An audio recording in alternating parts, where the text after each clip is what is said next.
जब हम बात करते हैं शेप सेलेक्टिव कैटलिस्ट की, तो हम बात करते हैं ऐसे कैटलिस्ट की जिसका एक पर्टिकुलर स्ट्रक्चर होता है, जिसके अंदर पोर्स होते हैं और उन पोर्स में जाके बैठता है रिएक्टेंट। जैसे मान लो ये आपका शेप सेलेक्टिव कैटलिस्ट है,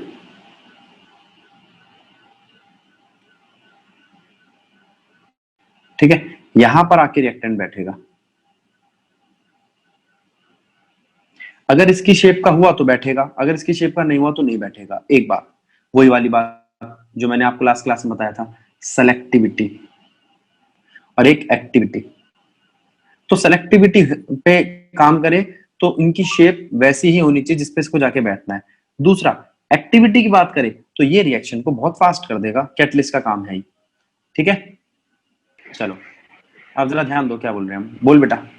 The catalytic reaction that depends upon the pore structure of the catalyst and the size of the reactant and product molecules is called shape-selective catalysis. Zeolites are एक minute बस रुको कर दो sir. Zeolites are good shape selective catalysts because of their honeycomb-like structures. They are microporous aluminosilicates with three-dimensional network of silicates in which some silicon atoms are replaced by aluminium atoms, giving ALOSI framework. The reactions taking place in zeolites depend upon the size and shape of the reactant and product molecules as well as upon the pores and cavities of the zeolites. They are found in nature as well as synthesized for catalytic selectivity. अब रुक जा। तो बेटा यहाँ पर वो बात कर रहा है कि जियोलाइट कौन से वो होते हैं जिनमें पोर स्ट्रक्चर होता है, उसके अंदर जाके रिएक्टेंट बैठता है, ठीक है। ये एक तरीके का shape catalyst, shape selective catalyst है। अब वो कह रहा है जो जियोलाइट है उसमें एक हनीकॉम्ब जैसा स्ट्रक्चर होता है, इस तरीके का, देखो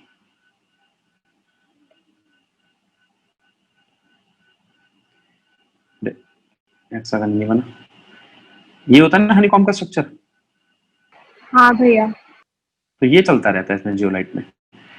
अच्छा, दूसरा, ये एक 3 डायमेंशनल नेटवर्क है सिलिकेट्स का, ठीक है, जिसमें कुछ सिलिकॉन के एटम एल्यूमिनियम ने रिप्लेस करते हैं।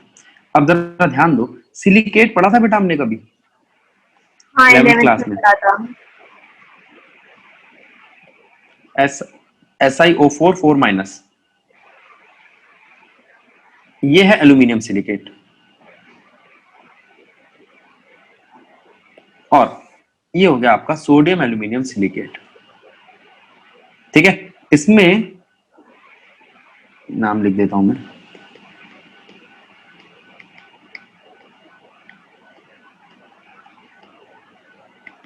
इसमें जो सिलिकेट है ना, उसमें कुछ सिलिकॉन या सिलिका के एटम एल्यूमिनियम ने रिप्लेस किए हैं। किसने रिप्लेस किए हैं?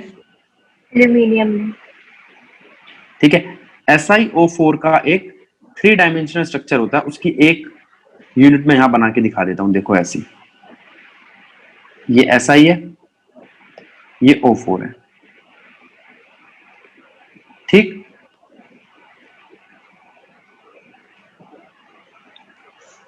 पी ब्लॉक चैप्टर में पढ़ा था हमने 11th क्लास में।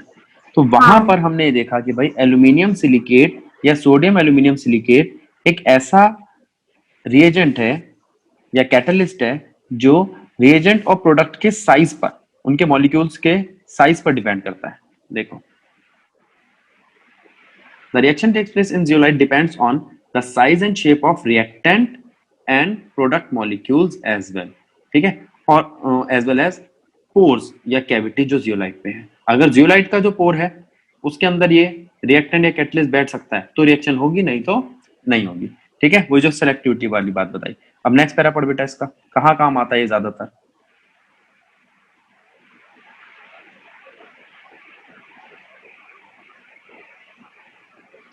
चलो करो start. Zeolites are being very widely used as catalysts in petrochemical industries for cracking of hydrocarbons and isomerization. An important zeolite catalyst used in the petroleum industry is ZSM5. It converts alcohols directly into gasoline, petrol by dehydrating them to give a mixture of hydrocarbons. तो भाई वो कह रहा है कि अगर हम किसी केमिकल की क्रैकिंग करके या किसी हाइड्रोकार्बन का उसका आइसोमर बना के हम उसको पेट्रोल के तौर पे यूज कर सके, तो वो आपका जो रिएजेंट यूज होगा वो होगा आपका जियोलाइट। ठीक है, जियोलाइट क्या करता है, जैसे ZSM5 है, ये कन्वर्ट कर देता है अल्कोहल को डायरेक्टली गैसोलीन में, पेट्रोल में। ठीक है, क्या करके, उसका डिहाइड्रेशन करके। ठीक है, अगर हम बात करें कि ड्रग्स वगैरह में ये किस तरीके से काम करता, तो ये देखो एक बार, अगर मान लो ये कैटलिस्ट है, ठीक है, यहां पर आके एंजाइम बोलते हैं बायो में कैटलिस्ट को, सबस्ट्रेट बैठा यानी कि आपका रिएजेंट बैठा, तो रिएक्शन होगी। ठीक बात है कुणाल? अब हम चाहते हैं कि ये रिएक्शन ना हो, तो मैंने सेम शेप का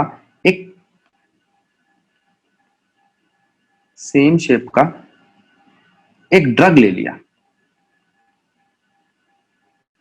और उस ड्रग को मैं इस सबस्ट्रेट की जगह पर बैठा देता हूं, इस सबस्ट्रेट के आने से पहले।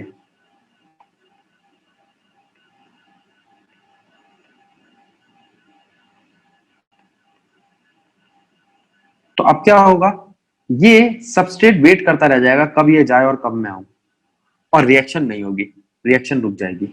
एक और तरीका है, मैं इस एंजाइम की शेप ही खराब कर दूं, इसमें एक एलोस्ट्रिक साइड बनाते हैं। ठीक है, तो इसकी शेप बिगड़ जाएगी, और अगर इसकी शेप बिगड़ गई तो जो सबस्ट्रेट है वो इसको पहचान नहीं पाएगा और यहां आके नहीं बैठेगा कभी भी। ये दोनों ही प्रोसेस है, पोर्स पे काम करते हैं। किस पे काम करते हैं? शेप पे। इसलिए इनको भी शेप सेलेक्टिव कैटलिस्ट का एग्जांपल मान सकते हैं। राहुल, क्या आपने, एंजाइम एक बायोलॉजिकल कैटलिस्ट है। कैसा कैटलिस्ट है? Biological catalyst. तो बायोलॉजिकल कैटलिस्ट वो होता है जो या तो कोई बायोलॉजिकल फंक्शन करे या जो बायोकेमिकल्स हैं या बायोमोलिक्यूल्स हैं उन पे अपना कोई रोल प्ले करे। ठीक है, देखो इसको रीड कर बेटा, एनसीईआरटी की लैंग्वेज है, पढ़। Enzymes are complex nitrogenous organic compounds which are produced by living plants and animals. They are actually protein molecules of high molecular mass and form colloidal solution in water. ठीक They है, are very ये generally protein होते हैं higher molecular mass के और बनाते हैं colloidal solution water के साथ। आगे, they are very effective catalysts, catalyze numerous reactions, especially those connected with natural processes. Numerous reactions that occurs in the bodies of animals and plants to maintain the life process are catalyzed by enzymes. The enzymes are thus termed as biochemical catalysts and the phenomena is known as biochemical synthesis.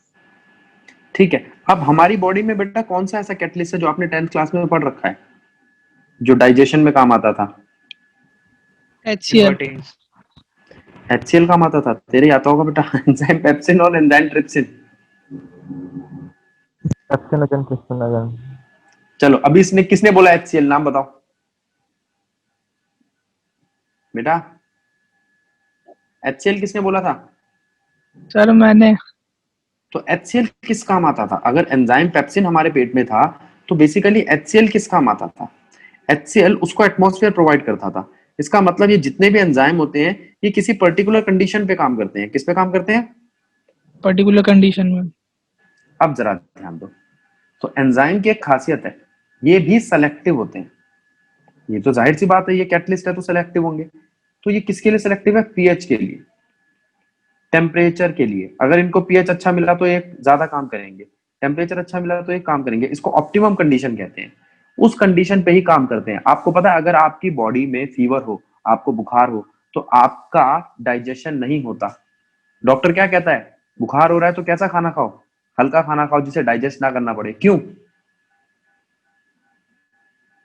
इसका मतलब उनको पता है कि जो हम, हाँ, जो बॉडी है वो सपोर्ट नहीं कर रही है, जो एंजाइम है वो हड़ताल पे चले गए हैं, उनको अगर ढंग का टेम्परेचर ना मिले और पीएच ना मिले तो वो काम नहीं करते, और जब वो काम करते हैं तो रिएक्शन क्या हो जाती है? बहुत फास्ट। ठीक है, जिस चीज पे एंजाइम काम नहीं कर रहा उसको डाइजेस्ट होने में बहुत टाइम लगेगा, और जिस पे काम कर रहा है वो मिनटों में डाइजेस्ट हो जाएगी। ठीक, ठीक है बेटा? जी सर। अब देखो भाई, आयुष कह रहा है कि भैया HCl डाला जाता है। HCl एंजाइम पेप्सिन के लिए एक एटमॉस्फेयर क्रिएट करता है। कैसा एटमॉस्फेयर? एसिडिक। क्योंकि एंजाइम पेप्सिन तभी काम करता है जब पीएच 7 से कम हो। अब समझ में आया क्यों HCl होता है वहां पर? गैस्ट्रिक जूस का एक पार्ट है HCl, वह एंजाइम पेप्सिन को काम करने में मदद करता है। अच्छा, जब ये खाना नीचे जाता है तो इसको फिर से बेसिक बनाया जाता है। ये आप बात जानते हो बाइल जूस से, यस सर। जो लीवर में हाँ बाइल डक्ट में यस होता है। सर। क्यों? हाँ, क्योंकि आगे एक और एंजाइम आना है, ट्रिप्सिन। क्या आना है? Enzyme trypsin. और एंजाइम ट्रिप्सिन तभी काम करेगा जब वो न्यूट्रल या बेसिक मीडियम का होगा आपका सबस्ट्रेट, ठीक है, जिसपे उसको काम करना है। वो डाइजेशन तभी करेगा फूड का जब वो एसिडिक नहीं होगा। इसलिए हम उसको क्या करते हैं? बेसिक कर देते हैं। कैसा कर देते हैं? हाँ। और अगर फूड बेसिक नहीं हुआ तो काम नहीं होगा, आगे ट्रिप्सिन काम नहीं कर पाएगा। तो ये ध्यान दो कि आपके स्टमक में जो डाइजेशन हो रहा है वो, उसके लिए पीएच मेंटेन करना बहुत जरूरी है, उसके लिए टेम्परेचर मेंटेन करना बहुत जरूरी है। अब इन सब बातों के बारे में हम बात करेंगे। इसके लिए हमने टॉपिक बनाया कैरेक्टरिस्टिक्स ऑफ एंजाइम। देखो, पहला, enzyme catalyst is a unique in its efficiency and high degree of specificity. The following characteristics are exhibited by enzymes catalyst are most highly efficient. मतलब ये रिएक्शन को कितना गुना बढ़ा देता है? 1000 गुना, 10,000 गुना, लाख गुना, 10 लाख गुना, ठीक है। दूसरा point, highly specific in nature. देखो, each enzyme is specific for a given reaction, that is one catalyst cannot catalyze more than one reaction, ठीक है। For example, the enzyme urease catalyzes the hydrolysis of urea only। और मैंने आपको एक बार पहले ही बताया था, ये कैटलिस्ट जो होते हैं ना जनरली इसी तरीके से अपना नाम रखते हैं। यूरिया पे काम कर रहा है तो यूरियस, इनके एंड में ASE आता है। ये जो बायो वाले बच्चे उनको पता भी होगा, ठीक है। It does not catalysis hydrolysis of any other amide, ये सिर्फ यूरिया पे ही काम करता है। तो ये हो गया वही सेलेक्टिविटी वाली बात। बोलो। हाँ जी भैया। तीसरा पॉइंट आता है highly active under optimum temperature. The rate of an enzyme reaction become maximum at a definite temperature called the optimum temperature. On either side of the optimum temperature, the enzyme activity decrease. अब अगर आप उससे ज्यादा जाओगे तो भी activity decrease करेगी, उससे कम जाओगे तो भी एक्टिविटी डिक्रीज करेगी। The optimum temperature range enzymatic activity is 298 to 310 kelvin. किसके लिए? हमारी बॉडी के लिए, ठीक है। जैसे ह्यूमन बॉडी के लिए टेम्परेचर जो होता है वो 310 सूटेबल है, तो उस पर तो रिएक्शन अच्छी होगी। अगर उससे कम बढ़ती हुआ तो रिएक्शन नहीं होगी। तो मैंने बताया भी था आपको कि हमारा एंजाइम पेप्सिन काम नहीं करता अगर हमारी बॉडी का टेम्परेचर 37 डिग्री सेल्सियस नहीं होता। अगला, highly active under optimum pH. PH का भी बहुत इंपॉर्टेंट रोल है, इसके बारे में बता चुका हूं। अगर पीएच भी, अगर एसिडिक पीएच चाहिए उसको तो 7 से कम होना चाहिए, बेसिक पीएच चाहिए तो 7 से ज्यादा होना चाहिए, नहीं हुआ तो वो काम नहीं करेगा। अगला, ठीक है, increasing activity in presence of activator और कोएंजाइम। अगर एंजाइम को कोएंजाइम या कोई एक्टिवेटर मिलता है तो उसकी प्रेजेंस में एक्टिविटी उसकी बढ़ जाती है, ठीक है। देखते हैं हम यहाँ पर केस का एग्जांपल क्या दे रहा है। The enzymatic activities increase in the presence of certain substance known as coenzyme. It has been observed that when a small non-protein यानी कि vitamin is present along with the enzyme, the catalytic activity is enhanced considerably. अच्छा, एक चीज तो ये हुई। इसका उल्टा, अगर पॉइजन हो एक्टिवेटर की जगह पे तो रिएक्शन स्लो हो जाती है, उसे हम बोलते हैं इनहिबिटर। इन्फ्लुएंस ऑफ इनहिबिटर और पॉइजन, इनकी प्रेजेंस में कैटलिस्ट की रिएक्शन स्लो हो जाती है, ठीक है। अब मैकेनिज्म क्या है आपके एंजाइम का, इसे कीलॉक मैकेनिज्म कहते हैं। जरा इधर ध्यान दो, ये है आपका एंजाइम, ये है आपका सबस्ट्रेट। जब ये दोनों रिएक्ट करते हैं तो एक इंटरमीडिएट बनाते हैं ES, फिर वो एंजाइम इस सबस्ट्रेट के साथ रिएक्ट करके प्रोडक्ट बनाता है और खुद फिर दोबारा एंजाइम में क्या अलग हो जाता है अगली रिएक्शन के लिए। नीचे देखो, एक्टिव साइट दिखाई दे रही है आपको? इस एक्टिव साइट पे ये एंजाइम लॉक करेगा और ईएस बनाएगा।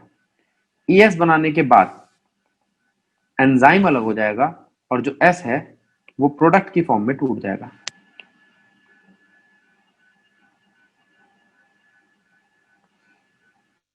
ठीक है। कैटलिस्ट इन इंडस्ट्री, अब हैबर प्रोसेस है, उसके अंदर हम कैटलिस्ट क्या यूज करते हैं? फाइनली डिवाइडेड आयरन इन या मोलिबीडियम, इन प्रेजेंस ऑफ मोलिबीडियम।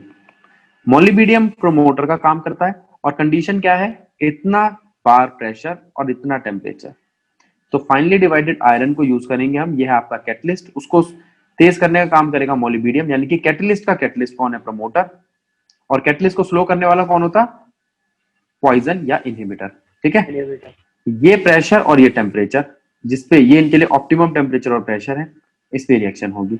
ऐसी ओसवाल प्रोसेस और ये 2-3 प्रोसेस और देख लेना, ये आपको याद ही करना होगा कुछ। ये कोलॉइड्स वो पार्टिकल्स होते हैं जो ना कि मिलते हैं पूरे सॉल्यूशन में, ना कि वो बैठ जाते हैं नीचे, बल्कि वो उसके अंदर ही घूमते रहते हैं, जैसे कि डस्ट पार्टिकल्स हुए। पार्टिकल नहीं है कोलाइड, लेकिन जो तूने नहीं, जो इसने बोला वो तो बात ठीक है कि ये ना प्रॉपरली घुलते हैं और ना ये बैठते हैं, ये सस्पेंडेड रहते हैं। ठीक है, लटके रहते हैं, ये बात तो ठीक है। अब देखो, एक तो आता है आपका ट्रू सोल्यूशन, एक होता है आपका कोलाइडल सोल्यूशन और एक होता है सस्पेंशन। यही चीज है ना?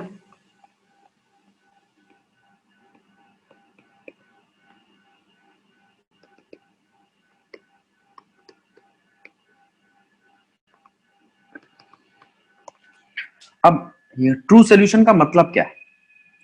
ट्रू सोल्यूशन का मतलब है जो साइज है ना वो 10⁻³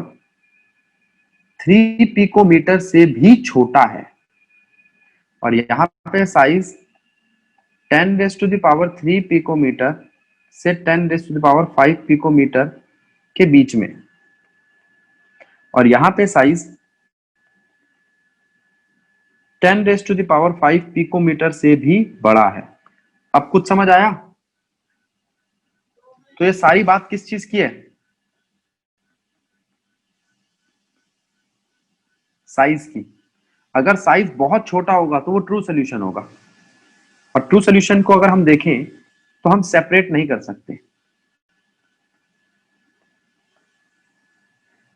फिजिकली सेपरेट नहीं कर सकते।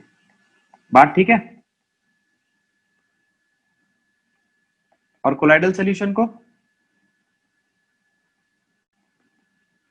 with the help of selectively permeable membrane separate कर सकते हैं।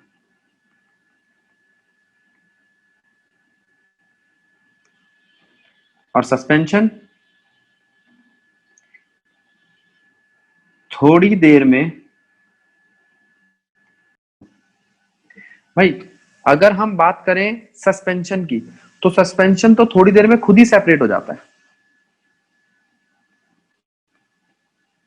ठीक है?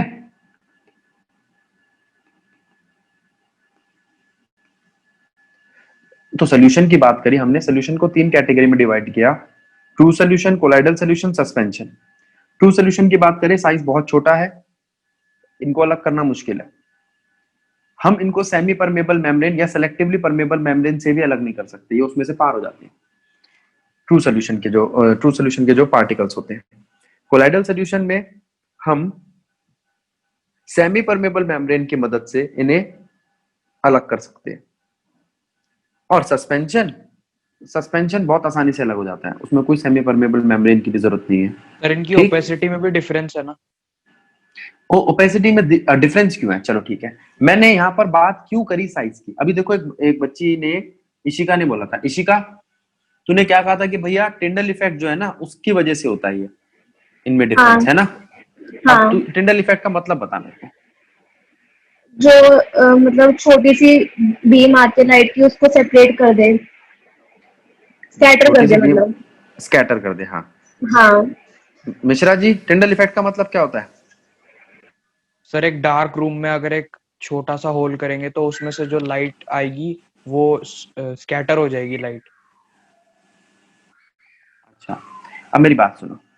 ये तो हम बात तब करते थे बेटा जब हमें काफी सारी बातें नहीं पता थी। अब हम 11th 12th क्लास में है। अब मेरी बात सुनो, हमें ये बात पता है एक चीज होती है वेवलेंथ। यस बोलो, सर। जरा ध्यान दो। लाइट की वेवलेंथ ये रही, ये पता है कितनी है वेवलेंथ? ये है आपकी 10⁻⁻7 की रेंज की।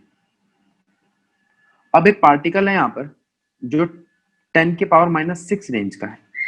इससे छोटा है ना, 10⁻⁻6 10⁻⁻7 से छोटा होता है ना? Yes sir. नहीं, बड़ा होता है। बड़ा होता है भैया।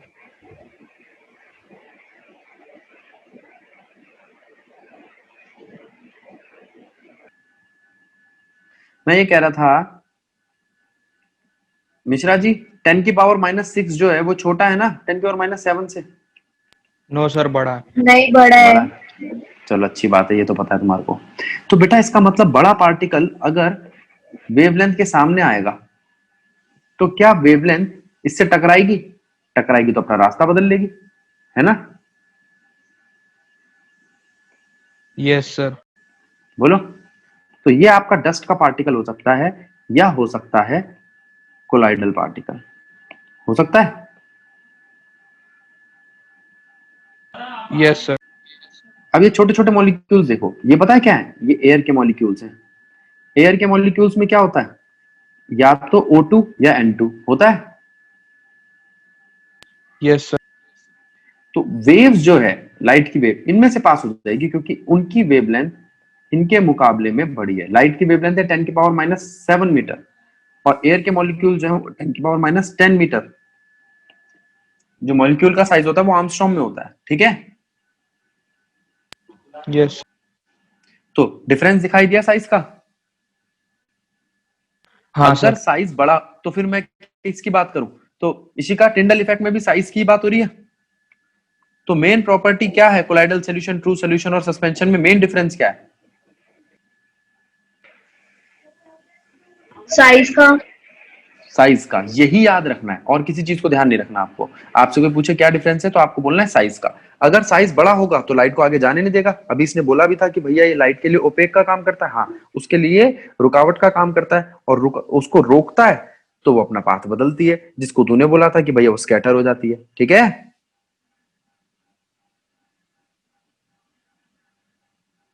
बात समझ आई है तीनों? इन तीनों का डिफरेंस समझ आया? ट्रू सोल्यूशन, कोलाइडल सोल्यूशन और सस्पेंशन का। Yes sir. हम बात कर रहे हैं कोलाइडल सोल्यूशन की। अब कोलाइडल सोल्यूशन में होता क्या है?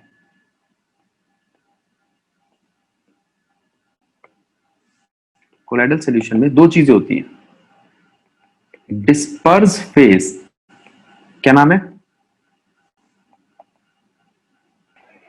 Disperse phase. और डिस्पर्स मीडियम। तो बेटा डिस्पर्स मीडियम तो काम करेगा सॉल्वेंट की तरह और डिस्पर्स फेज काम करेगा सॉल्यूट की तरह। समझ में आया? डिस्पर्स फेज क्या है? जो कम अमाउंट में है, और डिस्पर्स मीडियम क्या है? जो ज्यादा अमाउंट में है। बात समझ आई? हाँ भैया। मिश्रा जी बात क्लियर हुई? Yes sir. अब हम बात करेंगे डिस्पर्स फेज और डिस्पर्स मीडियम किस किस तरीके के हो सकते हैं। उसके लिए एनसीईआरटी ने एक टेबल बना रखी है, जरा देखो। अब ये हो सकता है कि डिस्पर्स फेज और डिस्पर्स मीडियम दोनों सॉलिड हो। तो किस तरीके का कोलाइड होगा वो? Solid sol. क्या नाम है उसका? Solid solid sol. Sol. Solid sol. Solid sol का एग्जांपल क्या है? Coloured glass, gemstone, paint, cell का फ्लूइड, ठीक है? अब अगर मैं आपसे बात करूं जेमस्टोन कैसे होते हैं? जेमस्टोन देखे आपने? उनमें लेयर दिखाई देती हैं। मान लो ये रेड कलर की लेयर या ग्रीन कलर की लेयर, ठीक है? थोड़ी देर रिकॉर्डिंग बंद करनी। जेमस्टोन का काम तो ऐसा कुछ नहीं होता वैसे। तो जो जैसे आप किस किस काम के लिए यूज करेंगे? ज्वेलरी वगैरह में यूज होता है ना? हाँ, ज्वेलरी वगैरह में यूज कर सकते हो, बस वैसे कोई साइंस वाला काम मेरे को नहीं पता एग्जैक्टली, अगर कोई होता होगा तो मुझे नहीं पता। ठीक है, तो ये जो जेमस्टोन्स होते हैं ना, ये भी इस तरीके के सॉलिड्स हैं जिनमें दूसरा सॉलिड मिक्स है और वो दिखाई देता है लेयर की फॉर्म में। ठीक है, अच्छा इनको छोड़ो, आपने पत्थर देखे हैं? सब बच्चों ने वो वाले पत्थर देखे हैं जो आजकल जो फ्लोर पे लगते हैं, उनमें लेयर्स दिखाई देती हैं। ठीक है, 2-3 का नाम मुझे पता है, जैसे कटनी पत्थर होता है एक, ठीक है, जैसे एक आपका वो आता है क्या बोलते हैं उसको, मैं नाम ही भूल गया, जो किचन वगैरह में लगता है, ग्रीन कलर के होते हैं, उनके अंदर ब्लैक कलर की लाइनें होती है। देखा है किसी ने? ग्रेनाइट। ग्रेनाइट शायद ये नाम है, हाँ। तो वो जो स्टोन होते हैं ना, वो स्टोन भी एग्जाम्पल है आपके सॉलिड सॉलिड कोलाइडल सोल्यूशन का, जिसमें डिस्पर्स फेज भी सॉलिड है और डिस्पर्स मीडियम भी सॉलिड है। ठीक है, हाँ भी है। हाँ। अब अगर मैं आपसे बात करूं इसकी, दूसरा केस लेना जरा, सॉलिड है आपका डिस्पर्स फेज और लिक्विड है आपका डिस्पर्स मीडियम, तो उसका एग्जांपल है पेंट। क्या एग्जांपल है? जिसके अंदर पेंट।